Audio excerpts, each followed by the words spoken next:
Hello guys, welcome back to Gaming Tidbits.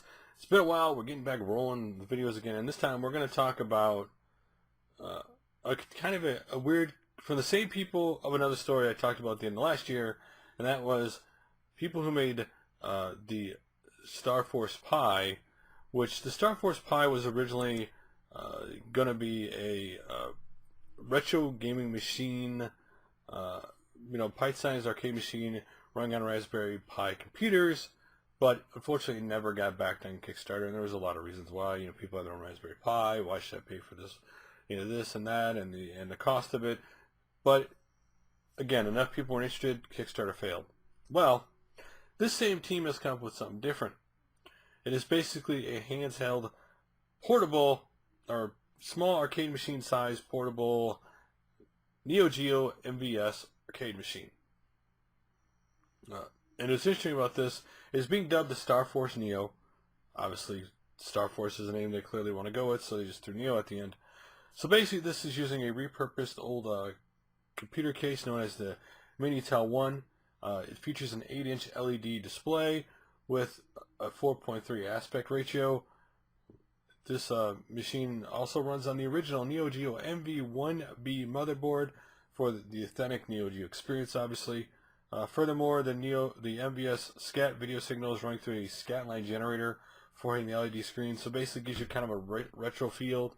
Again, the only way to run the games in any hardware the best is to run it through the original hardware itself instead of emulation. While emulation is fine, a lot of machines emulation is pretty decent, it cannot truly run perfect unless it's run on the original hardware, which this does. Now, on the reverse side of this repurposed machine, sits an opening to put your Neo Geo MVS cartridges, along with added features such as the additional controller port and an HDMI out port for gaming on the big screen. Now, since this clearly is not for sale, if you were to make this yourself, because I'll put a link down to their official website and build log, this is going to cost you several $100s to build.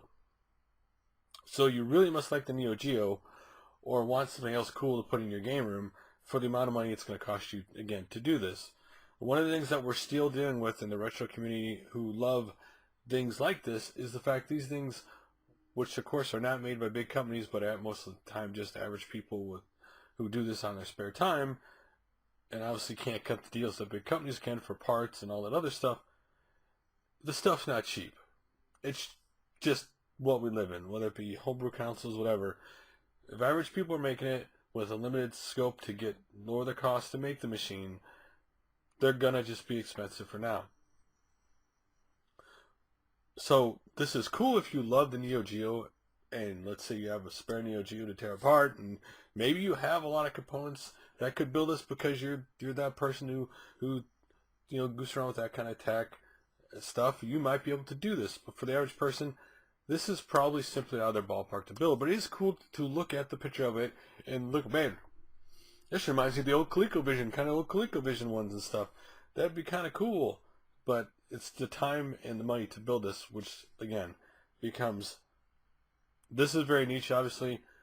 Neo Geo, why is, like myself, a lot of people love the Neo Geo, and the arcade machines in the 90s meant a lot to them. I don't own a Neo Geo, and a lot of people don't. And therefore, this is a very niche item. So, would you build something like this? Like, it'd be, again, it'd be cool to have one. Obviously, it'd be cool. Hey, look at this, because of the size and everything.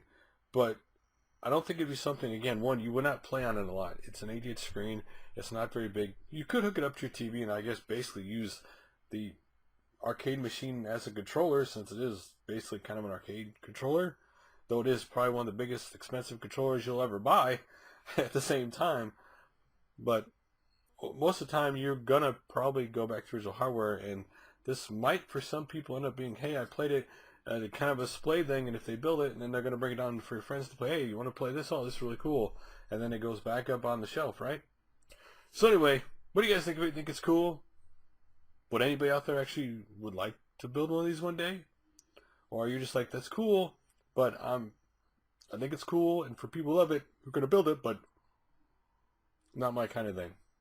And that's where I stand at it. Like, to build that to me would be a monumentous effort, and it's a lot of money that I could put into other things. So, anyway, Love to hear your guys' opinions like always. I'm sure somebody could look at this and find some other creative way to build something like that. Slightly less expensive, but still. Love to hear your opinions on it. I'll make another video soon. Later, guys.